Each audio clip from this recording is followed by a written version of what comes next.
No. There we go. Bingo. And it was so important for me to make sure that I remembered all the little bits I wanted to tell you about, that I wrote them down. Now, if I didn't have a 1-month-old, a 2-year-old, and a 4-year-old at my house, I would have committed it to memory. But as you can imagine, it's busy times these days. Okay, so why should you listen to me? That's an important thing to start off with. Yes, I have played Count Victor the villain now for 6 seasons. Prior to that, I was Prince James, son of King Henry the Only, heir apparent to the throne, for 6 seasons. I kissed a lot of hands. Every girl I met was a princess. Watched a lot of jousts. Good times. I did a couple of seasons as random guy in the royal court. And before that, I did a couple of seasons as a madrigal fa-la-la singer. So I also know a little bit about projection and diction and all those good things. And for many of you, I know things you never knew you never knew. You think you own whatever land you land on. Just seem to pay attention. All right. So today we're talking about patron interaction, and rather than you thinking about bits and coming up with ideas for bits that you want to do, I wanted you to be thinking about bits. And I'll tell you what I mean. I want you to be deciding not just what you're going to say, but why you're going to say it, and how you're going to say it, and how it's going to be perceived. Because ultimately, that's what matters. It's the audience and how it comes across, how well it works. So, to start off with, is there anybody out here who came with a member of their family? Raise your hand. All right, this is a dangerous thing. All right, so you're kind of sort of not sure if they're your family member or what? Mom? Only when I say something wrong. Or inappropriate. Oh. All right, that'll work. Come on up here, both of you, if you don't mind. Very good. All right. So, stand close enough to me that you're in frame. Are we good? Yep. Awesome. All right, so for the privilege of everyone here, and while I'm talking to anybody that I talk to today, assume that you are just you, average Joe, not in character, okay? So, what is your name? Bowie. Bowie. And Bowie, what is her name? This is Deborah. Deborah. Bowie and Deborah. Got it. Bowie, what did you eat for breakfast this morning? I had peanut butter and jelly sandwiches. Awesome. Do you know what Deborah ate for breakfast this morning? I do not. All right. Bowie, are you right or left-handed? I'm right-handed. Do you know if she is right or left-handed? She is right-handed. She's right-handed. All right, you can go. Let's go sit down. See, it was easy, not scary.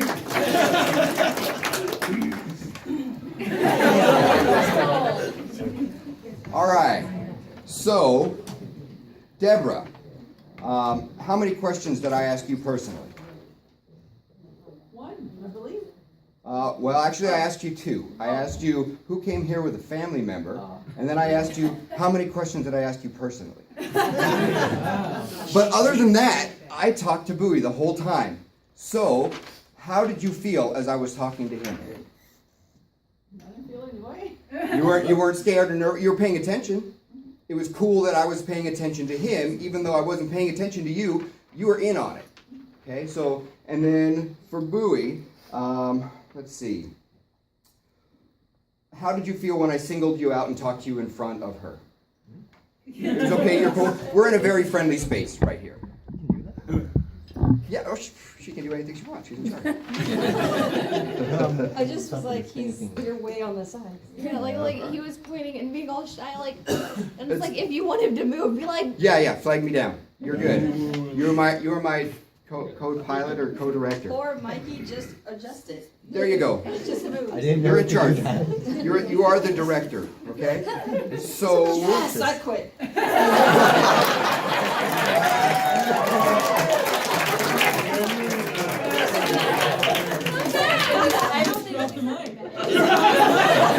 Okay. There you go. You don't even want to miss a nugget of all this wisdom I'm going to drop on you. I forgot. So the point is, in my whole conversation, we talked about breakfast foods and right or left-handed, and I didn't do anything clever or witty or historical. I was just talking to you, okay? Because that's half the battle, is just engaging with someone, having the courage to go up and start a conversation. So, just paying attention to someone makes them feel special, and everybody wants to feel special. Write that down. That's a big one. That's one of my few maxims in life. Everybody wants to feel special. The Renaissance Festival is a unique environment. We get to make people feel special all day long. It would be strange and likely inappropriate for you to have random, contrived conversations with the strangers you meet at like a grocery store. However, the Renaissance Festival is a decidedly different environment, and people have sought out this environment on purpose. Trust me, this location is not convenient for them. They weren't in the neighborhood. They didn't decide to go and see a movie as a simple bystander, and they didn't go to the mall to spend their money in a boring, normal setting. They're here at the Renaissance Festival because of this place, and all of us. It's unique, it's creative, unusual, unpredictable, and they have a better than average chance of helping them make a lasting memory. Okay? And remember this, the only true currency in life is our stories and our memories. For those of you participating in the festival for the first time, how many of you are here, this is your first season going to be? Awesome. There you go. You have made a wise investment, and even if you only make it for half of a day this season, you will surely remember elements of this place. Don't worry, you'll be fine. But you'll surely remember elements of this place for a long time to come. So I was asked to speak to you about patron interaction and getting the crowd involved. So now it's not a coincidence that I sent my two helpers back to their seats and talked to them from a distance. It's great to interact with a patron at close range, but the farther away you get and the bigger and louder you interact, the wider your circle of influence becomes for nearby patrons. Everybody wants to be in the know, included, part of an inside joke or story. So if you're loud enough and you choose your words such that people can follow along, now they are included and they're part of the scene. Really talented veteran performers can be very good at interacting with each other across a great distance, and it's wonderful to watch. A note of caution though, make sure that as you get bigger and louder, you're not stepping on anyone's toes. Specifically, make sure that you're not distracting an audience away from a stage act or from another performer in the midst of a bit or interaction, and be considerate of any shop owners, and make sure that if you're interacting in front of or within a shop, that you're not impeding their ability to do business and earn a living. Just pay extra attention to the employees there. Be ready to take any cues from them. Feel free to swing back by to that shop after your bid is over to make sure that what you did was appropriate and welcome. And I say these things to you because I've learned them the hard way. I've had shop owners tell me, hey, don't do that in here, whether it was in a polite kind of by the way, or a pow, come on, dude, get out. So I'm trying to save you all from any of those heartaches. And now is as good a time as any to tell you what is not patron interaction. Playing with ourselves.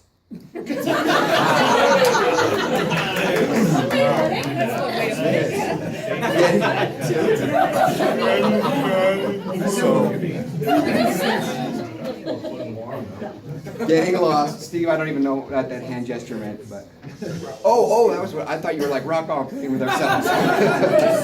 Okay, never mind. Excuse me. So, getting lost in a character-based interchange with a fellow performer that an average stranger 5 feet away who has never met either of you can't comprehend. Sometimes known as activating. Okay? We all may have this great backstory about our character and who our parents are and where we come from and how wealthy we are and all that stuff, but unless that is directly integrated in what you're talking about, most of it they just have to be able to figure out from the way you're acting and from the way you look, and they don't necessarily need this whole backstory about your life story. They just need to know that little bit of an interaction. Sometimes a great bit, maybe 3 or 4 seconds, a couple of minutes, but our goal is to engage and involve, not just do show and tell. For the most part. When the kids are here, yeah, it's mostly show and tell. Okay. Interacting with the public. Step 1, have a plan. It can be incredibly basic, even just a general idea without necessarily knowing what specific words you're going to choose. Just a reason to talk to someone based on your character. Step 2, know your character well enough that you can be confident that as the conversation takes its twists and turns, including moving away from your original plan, you simply respond as your character would. Step 3, gauge your victim. Audience. Gauge your audience. Decide who you want to talk to and whether it's a single person or a large group. Observe them for a moment. And as you do this more and more, you will become more sophisticated in analyzing your first impression and then extracting additional nuances about these patrons. You're going to have to decide if you want to interact with someone who looks like they're fun and a good sport, or perhaps someone who looks like they're shy, maybe with someone who looks like they're grumpy or having a bad day and you want to change that. Try to figure out if someone is wondering what to do with themselves and have ideas. I mean, I will regularly ask, are you wondering what to do with yourself? You seem a bit lost, and then be ready. And I have the luxury of having been here, I just finished 16 seasons, so I know where the privies are, you know? I can handle most of the basic questions. It would be really cool, by the way, if anybody wants to jump on this one, to list out, show all the different kitchens, and show what food is available at each of those kitchens, because someone's invariably asking, where can I get corn? Corn on the cob or something like that. If someone really is dialed into our cuisine here, that would be a cool thing to share. Okay, so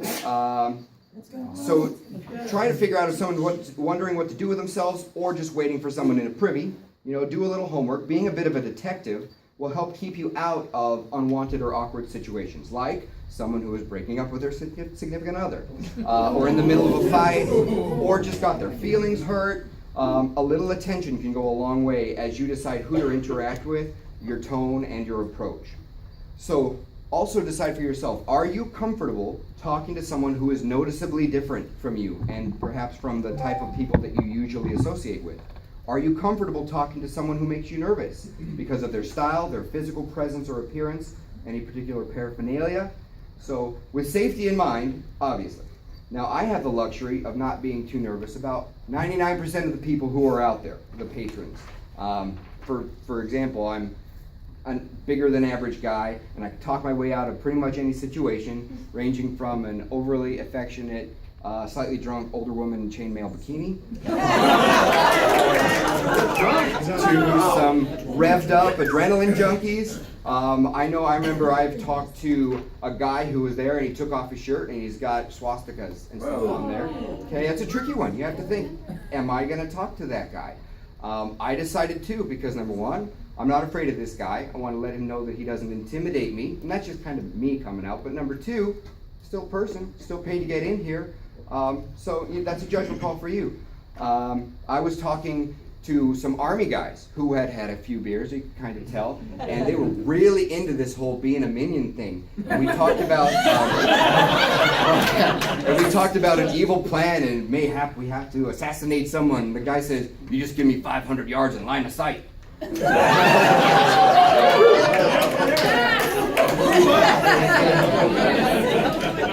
So you take some cues and figure out if you need to maybe go in a happier direction or settle it down a little bit. So you'll figure out what you're comfortable with, and if the kinds of interactions that you prefer and you seem to be getting good at are better suited to certain kinds of patrons. So now I'd like to walk you through the routine that I do when I'm interacting with patrons. A lot of you probably have never seen this or have only heard 3 or 4 seconds of it as I'm walking by. So I need another volunteer, please. Who's feeling just, you're too smart for this. And what I mean by that is I'm looking for... That's what we're looking for. Okay, wait, remind me again, who are our first year performers? All right, the lady with the lovely iridescent top. Jolene. Come on up. Okay. So, Jolene. Different time. As you come up here, I don't want you thinking about your character or anything like that. I want you thinking about what is your opinion of Donald Trump versus Bernie Sanders. Stop. You don't tell me. Don't tell me. But just remember that when we go to interact with someone out here, they're not thinking about their character. They're in like, what is this place mode? They've got other stuff on their mind. Am I going to pay my cell phone bill when I get home? All these things. That's patron mindset. So that's what we have to know about our audience. So I would decide I like that lady's shirt. I'm going to come up and talk to her, right? And it would start like this. Good morning, my lady. How goes the day? All is well, I trust? As good as could be expected. Splendid, splendid. What is your name? Jolene. Jolene, well met, Count Victor, at thy service, figuratively. Nice to meet you. So, Jolene, a query of you. Have you ever considered a career as a minion, sort of an evil helper? No. You never have. Well, No, it's a I good thing that I found you. Now, here's all you need to know. Yes, in time we should like to overthrow the king. He's the shiny one up there, a bit of an idiot. It won't be especially difficult. But for now, Jolene, for now, we'll start with little missions, working our way up. So, Jolene, what are you good at? Skills, talents, what? I'm pretty good at listening. Oh, excellent. I can interpret for the deaf. Oh, splendid. Good to know. And I have random bits of trivia in my head. Trivia, say no more. I'm sure that you are more than qualified, not to mention we have exceedingly low standards. But now, Jolie, you must know though, as part of my minion society, we have a secret minion hand symbol that we use to identify each other in public. Oh. It looks like this. The minion M. Go ahead, try it. All right, now keep it down, keep it down. So, Jolie, if I should see thee throughout the festival, I shall show you the secret minion hand symbol and you'll show it back. Now, Okay. what if, perchance, I see you, but you do not see me? Do not be surprised if I employ the minion call to gain your attention, which sounds like this. Caw-caw, caw-caw. Yes, you may use that yourself.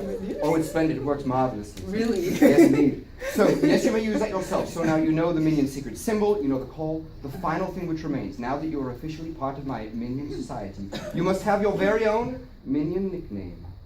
So henceforth, you should be known as Minion Opal. Yes. If you're hoping for something more fearsome like a dragon or thunder, we use those up very quickly. But Opal, still good. Shiny, who doesn't like an opal? Very well. So, Opal, here's what we'll do now. I see that you're going in this direction. You shall go out there, Opal, 5 paces. How many paces, Opal? 5. You're paying attention, I like that. All right, so, Opal, you'll go out there 5 paces, turn about, we'll do a trial run of the secret minion hand symbol. Very well? All right, go ahead, 5 paces. Yes. Splendid. All right. Go and get in some trouble. You watching you? Okay. All right. And you may return to your seat.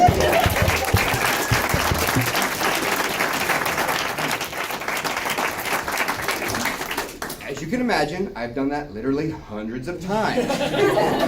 So now I'd like to call for one more newbie person to come up here. Can I throw somebody under the bus? Yes, please. We have somebody who's not only their first year, but their first day. Oh, splendid. What are you talking about? Come on down. He's wearing a red shirt.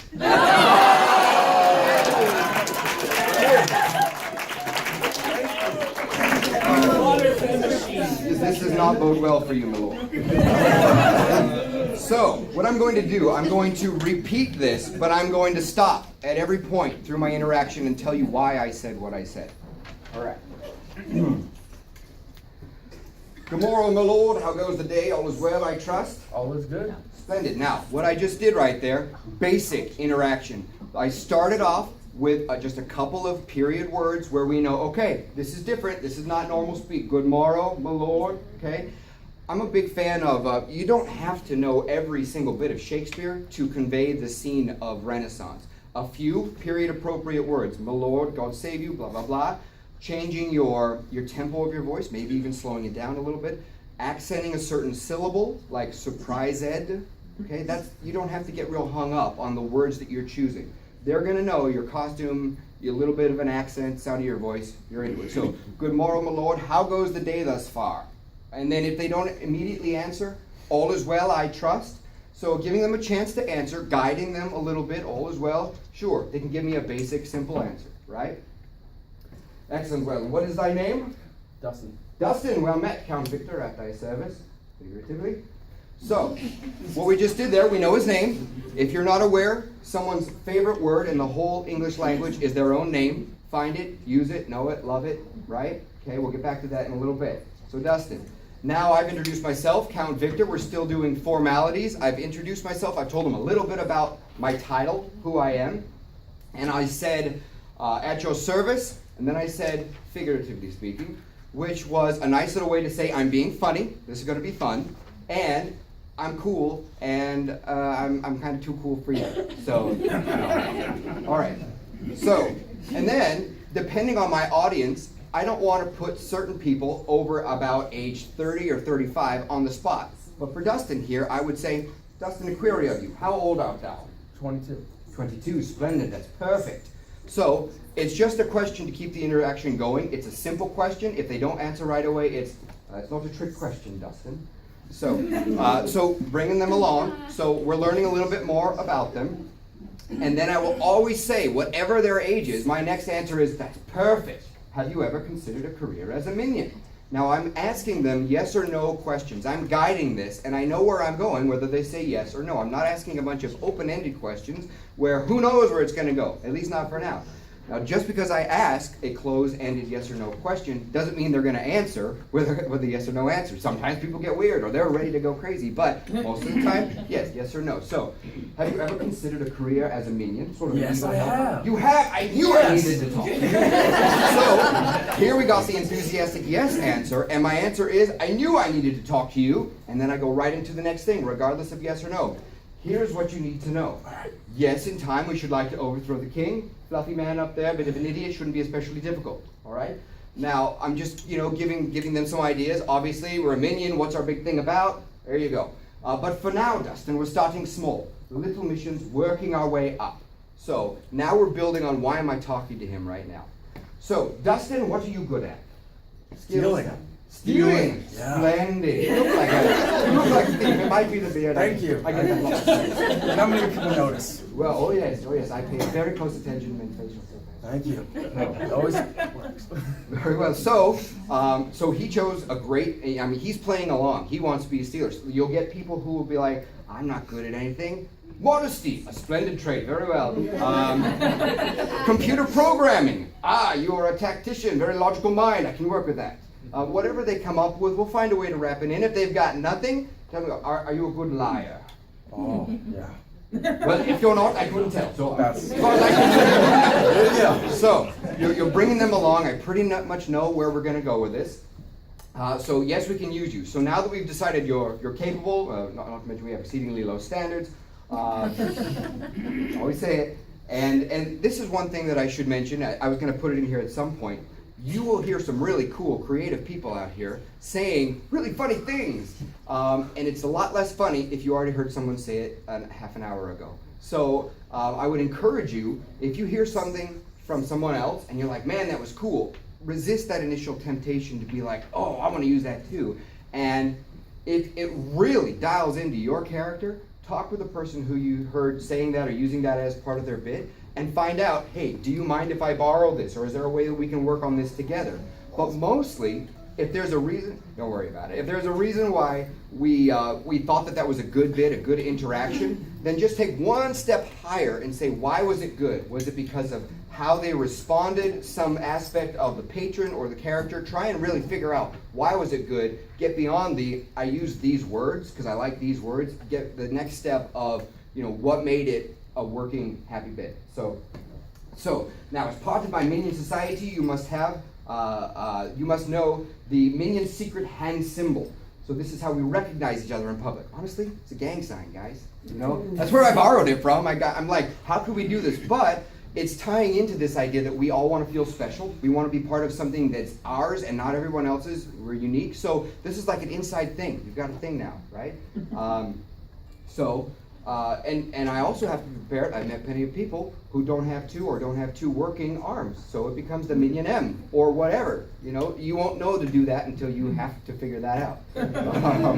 So the minion M looks like this. I do the sneaky, obvious, look around, because I know that right now, whether I'm in front of the front gate, in the middle of a giant shoulder-to-shoulder crowd or wherever, 10 people, all around me are listening to this. So I'm doing yes, it's a secret for everybody who's also listening. Right?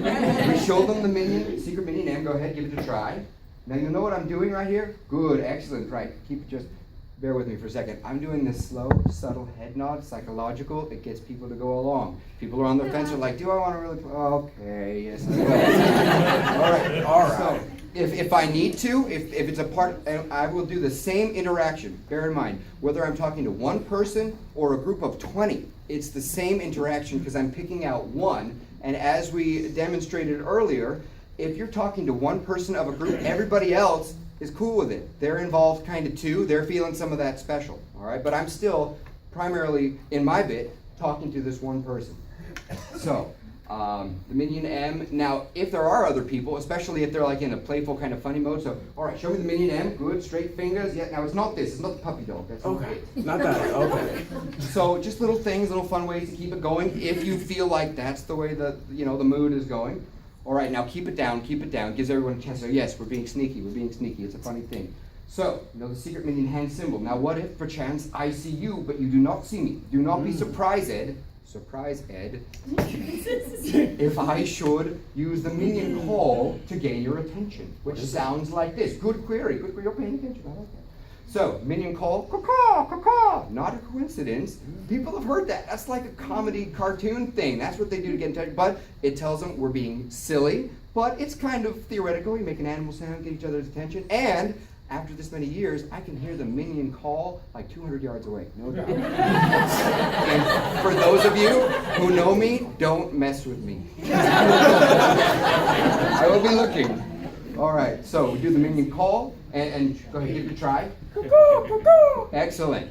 He's playing, everybody else is in, he's in on the joke, his friends and family are in on it. So, you know the minion secret hand symbol, you know the secret call. The final thing which remains, Dustin, you must have your very own minion nickname. This is how we shall refer to you within our minion ranks. So depending on how it's going, and it could be because I'm drawing a blank here, or because I want to really build up, the attention or whatever, I might look them down. I might even walk all around them. I'm getting ideas. Now, when I name minions, overwhelmingly, unless there's something that really jumps out about me, I'm going to use a process that I've already built up. First one I ever talk to is Stink Eye.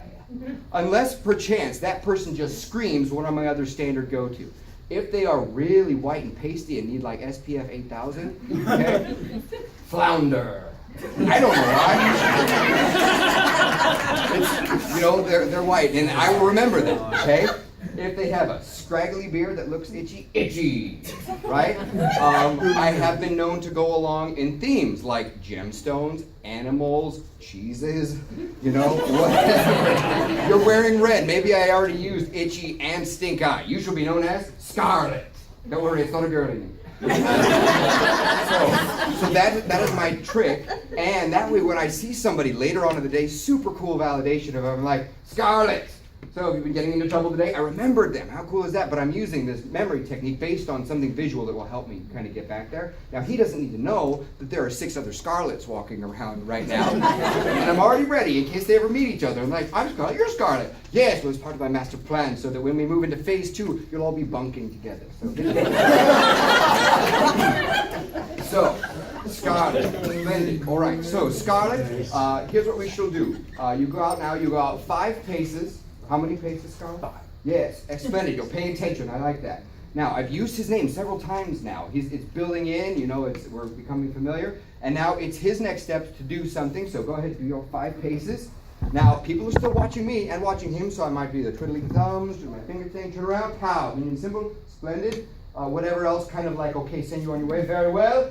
Tip of the hat, something like, I'll be watching you go and get into some trouble.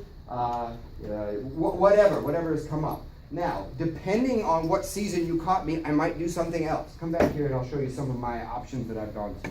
I went for a while where I was carrying around a length of rope and I would teach people how to tie a noose. Seemed like fun. I learned how to do it. There you go. Learned how to do it, and that would be something I would have to decide, is it appropriate based on, is it going to put anybody, create bad feelings? Is it just, this is not an appropriate thing to do? Is it, they seem like they're ready to move on. They want to go find their show or something. I don't want to take up any more time. Or they're like, man, they're really into this. They're in that kind of like touchy-feely, you got to keep rolling with it, so see what comes next. So it could be tie the noose. I don't really do that so much anymore. Last year, I came up with something that was just fun for me. Hang on, I will step off camera. And this is yours to keep, just for being such a good sport. This is, and I would have a roll of these rolled up, and if I really had extra time, I might even put some tea on them to make them look kind of aged or whatever, but I've got a roll of these rolled up. Count Victor's School of Minionry. All right. So now, what I've done is, I've got this, I'm going to let him leave with this. and it's like a free prize. It was free, it didn't even cost you anything, but it didn't really cost me much at all because it's a sheet of paper, which I might have used my work printer to print. All right, so Count Victor, School of Minionry. We've got things like Overlord Mind Tricks, very useful, psychologically, yes. You'll get people to do what you want them to. You've got Sucker Bets, very important, very useful. Evil Life Hacks, for example, need new wheels for your carriage? Well, then go and rent the same kind of carriage, swap the wheels, take back the rental. Evil Life Hacks. I've just added a new section, Lesson 5, the rules according to Gibbs, Minion First Class. Things like don't believe what you're told, double check. I've got a lot of good things. That's good, keep it. Never ever involve lawyers. If someone thinks they have the upper hand, break it. Really good stuff.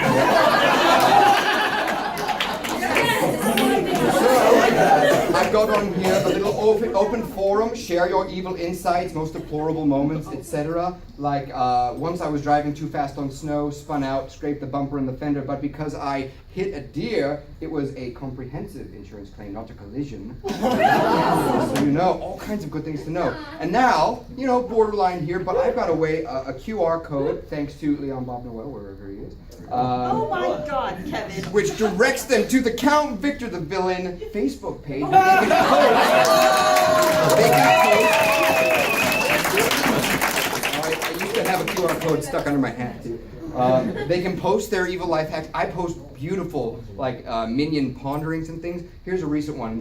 It occurred to me as I was driving to a business appointment. I'm almost there and I'm looking and there's this guy standing on the side of the road and I can't figure out what he's doing and I honestly think he might be trying to take a leak in public, right? And then I see him look up and then I see in this tree there's someone else doing a thing like trimming the tree or whatever and I'm like, oh, he's you know, doing this thing. As soon as he looked up, I was like, oh, he must be in the middle of something. So if somebody is looking up, we assume that they're actively involved in something worthwhile or consequential. Which leads me to my next point is, if you ever need to urinate in public, look up. And then we conclude here with the Count Victor minion motto, which is making the world a better place at the expense of others. So, you may keep this, learn it, know it, live it. Don't try to read it all at once. It will blow your mind. Take it in little sections. Very well. So that was one thing that I did last year, because it was kind of fun. Earlier years. Wait, I'm still going. I had a lot of years to work on it. All right. Other years, I've done things like have little scraps of paper and a period-appropriate writing utensil, and I would send them with a note to someone who I had already involved in the bit, like the Lord Mayor, which said things like, "Dear Lord Mayor, pay no attention to the 30 men on horseback outside your estate. This is a coincidence." So I would send them all kinds of things. And this, by the way, this little dude is a sealing wax stamper thing. So we could get, I mean, this depends on how much time, how involved they are.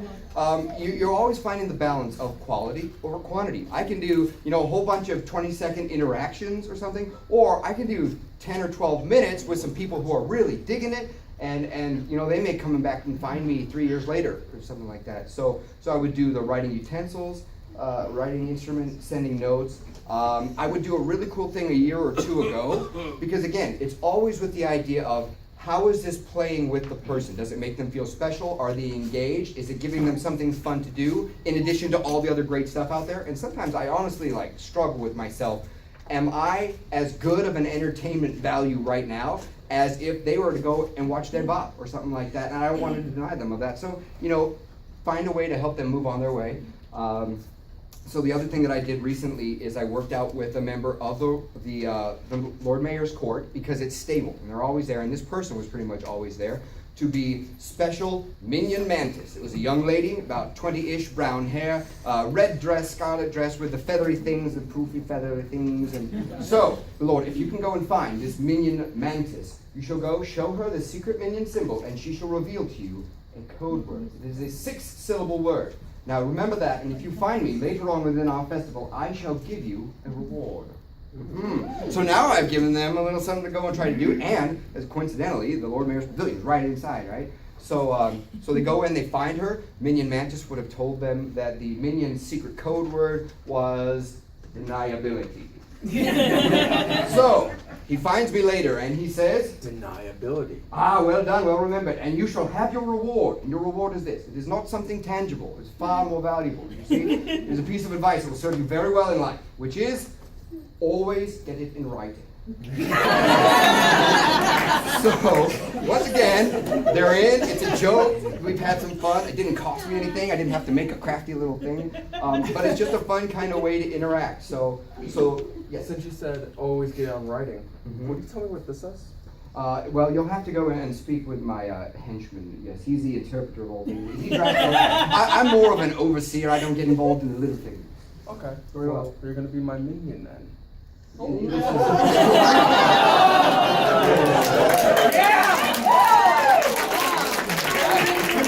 nothing you're looking for. All right. That was great because what he just did is he messed with me a little bit. So I know Count Victor well enough to say, how would Count Victor react? He's calling me to the carpet about my language and stuff like. Oh well, I don't really get involved in these things. And that's true. Honestly, I stole most of this from the internet. I didn't really but Count Victor is kind of condescending, kind of doesn't really care. He would say things like, "Who are you? Are you important? Do you have a lot of money?" So no punches pulled, so to speak. So the good news is that's why I'm not nervous about talking to people, because even if it gets weird, I can just act like Count Victor. Sometimes in my real life, I say, "What would Count Victor say?" If I need to be like So I'm usually a pretty nice guy, but if I need to pull out Count Victor, I've got that in my back pocket. So, Dustin, thank you so much. Thank you.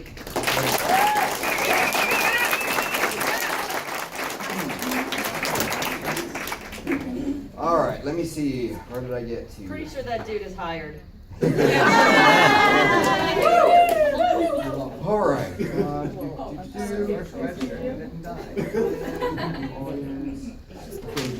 we did that, walked you through it. All right. So, again, just to recap, we use the patron's name regularly. Be prepared to play regardless of how the patron responds, and give them a chance to look special in front of their friends. Like when we ask what are they good at? Who doesn't like to talk about what they're good at? Or their friends can even chime in, or can give them a hard time. So that's why I pick certain things that I do. So I've had 6 seasons at this character to refine my routine. I tried plenty of things that didn't work or didn't work well enough to keep. Who knows? I may pull them out if the right opportunity presents itself, as I've done, like I just showed you. So when you try things, think them through first. Imagine if you are the person receiving the interaction, how you would feel and how you would respond, and then try them out several times in public. So who knows, it may flop the first or the second time, but then become a really good bit once you hone a few things like your word choice, your timing, etc. And it would be a real shame to throw out a great bit just because the first person you tried it on was really cranky. So try it and play it in front of another performer. Get their take on it as well.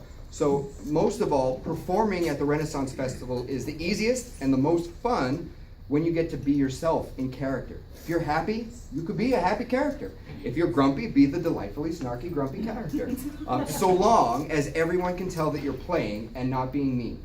So on that note, remember the golden rule of improvisational acting if you're playing with other patrons, which is don't negate, don't say no, find a way to build up and play along. This is the same rule as if you're out at a bar in your earlier 20s, which I'm long past, the wingman rule. Always make the other guy look good. That's the wingman's job. Make your buddy look good. And that's your job if you're out there interacting with another performer. Make the other character look good.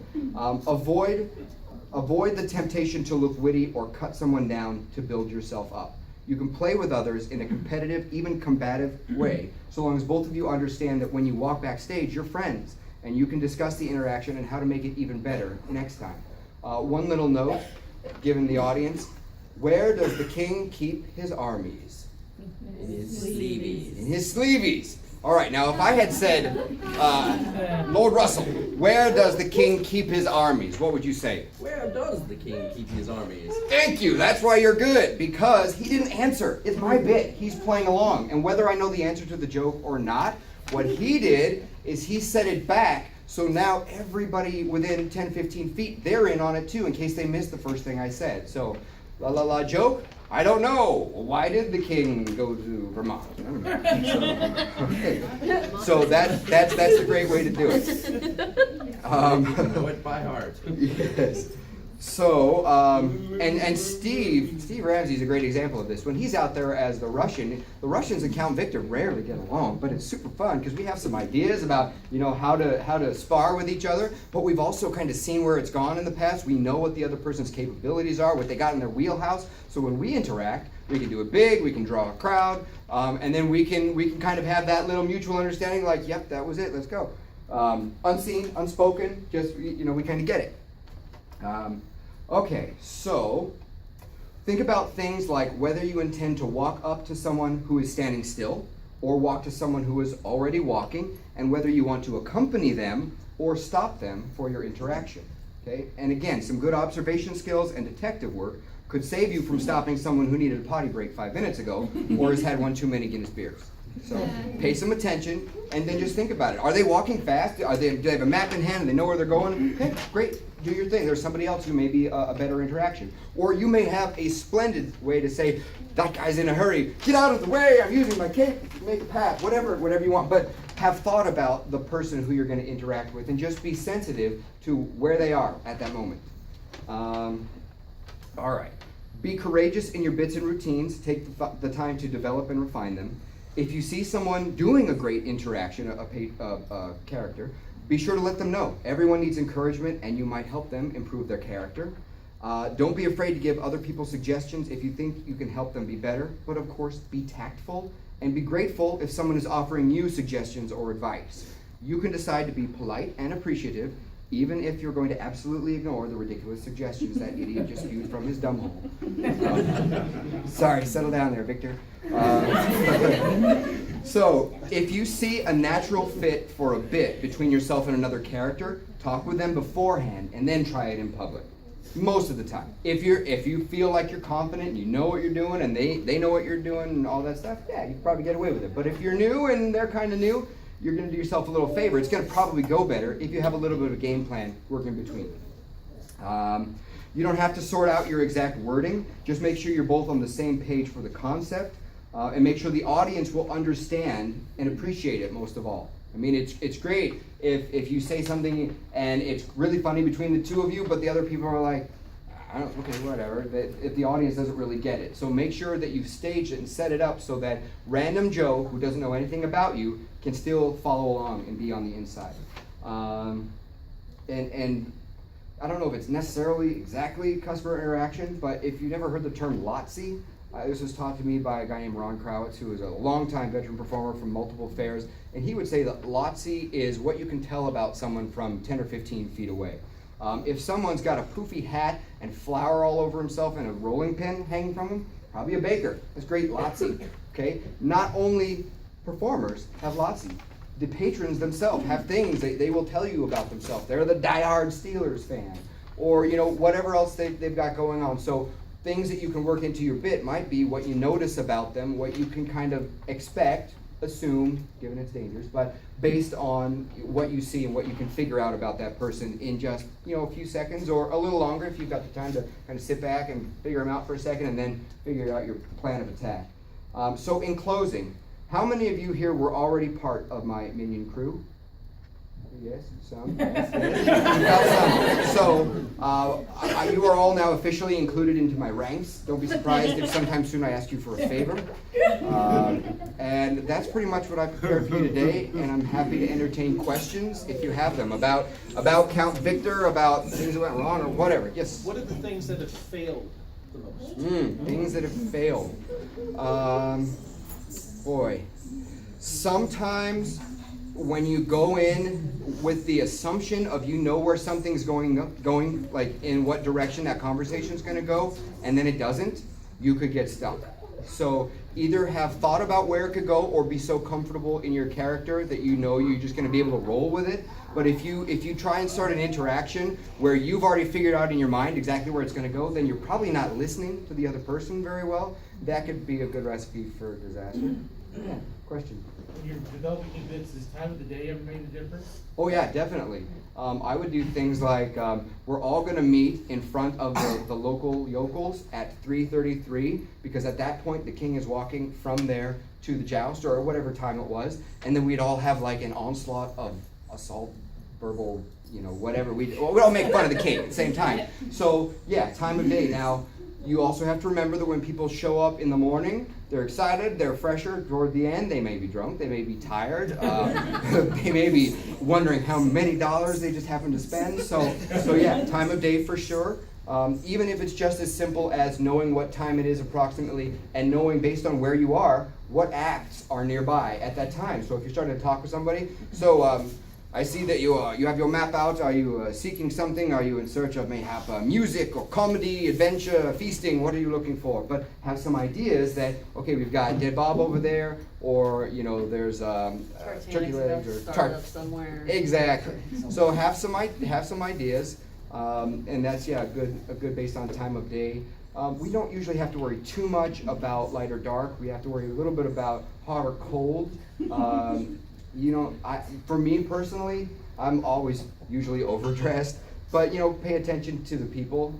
Try not to put them into a physically uncomfortable situation. Bear in mind, if you're saying, "Oh my gosh, it's the king! Everybody get down!" and the guy's got a cane, then work with them on it. So again, just be sensitive to your audience. Question. How many times do you do a single bit in a day? Oh, that same bit. Dozens, if not hundreds of times. Sometimes I try to see how many hundreds of minions I can recruit in a day. Seriously. It gets really tricky when it's like a group of, this school outing and there's 17, 8-year-olds. And I go through and I'm like, okay, and your Gouda and your cheddar. And but yeah, it's basically the same routine. I gauge it. If I can see that this person is 100 feet outside the front gate and there's not much line, I've only got 45 seconds. So I might just skip the whole minion thing. I might just go, what are you seeking today? What is on your festival agenda this day? Bear in mind, if you know something about how you need to frame your interaction, you'll have to use that. Anybody else questions? Yes?